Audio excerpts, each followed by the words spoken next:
Hello again and welcome to First Utility Super League wrap-up with George Riley. One more round of Super League fixtures ahead of the Tetley's Challenge Cup semi-final. Some great results as well and a couple of big surprises. We start with the Warrington Wolves at the Catalan Dragons. It was a good win this for Warrington. Although this was a nice try from the Dragons, it was the Warrington Wolves who would win it after two successive defeats. Back in form just in time for that semi-final.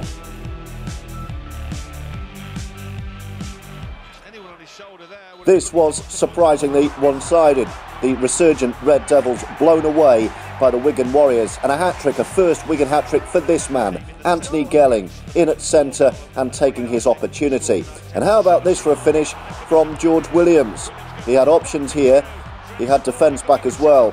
He needed nothing, a couple of quick steps and a brilliant try, and one his coach hugely enjoyed. It could be the final Leeds Bradford derby for a while, unless the Bulls can get promoted straight back up.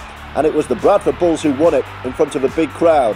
Gaskell with the key moment in front of the Bulls' travelling fans.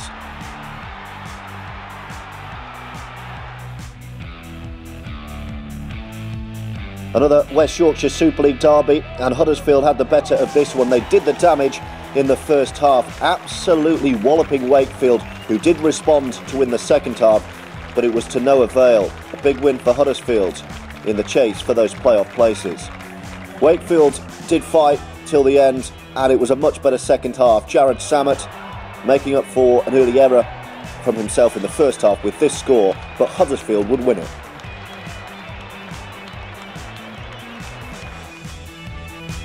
Hull FC and St Helens competed for the second time this season for the Steve Prescott Cup, and it was St Helens who created another try for this man. What a season Tommy Makinson's having. John Wilkins says he's the best finisher that he's ever played with. This was another good finish from the in-form winger. Hull FC would win it though. Richard Horne, after announcing his intention to retire, with a powerful finish, and Hull FC picked up a big win. Widnes have got their eyes on that Challenge Cup semi-final, and they did enough to beat Hull KR, and that's perhaps Rovers' playoff hopes gone for this year. This was some try. Just sit back and enjoy this. Kevin Brown heavily involved. How crucial he is to the Vikings' hope, and back in fitness as well, and he finishes off a flowing move from right to left and back again. Brown with the finish, and the Vikings with the win.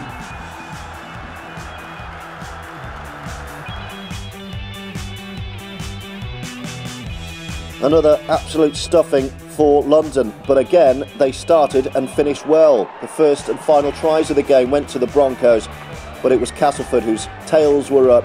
The Tigers in mean form ahead of their Challenge Cup semi-final, and this told a story. Luke Dawn, the former Bronco, taking the kick from London, and they just worked it all the way back. Bit of juggling from Webster, and look at the options there. Great desire from Castleford. Another huge win for the Tigers. And here's how we look ahead of the run into the Super League season. It's St Helens from Wigan now, and then Leeds. So tight at the top. Just 4 points separate St Helens at the top and Huddersfield in 6th place. The race for the 8th, Widnes looking good at the moment. London way adrift with Bradford, both already relegated at the wrong end of the table.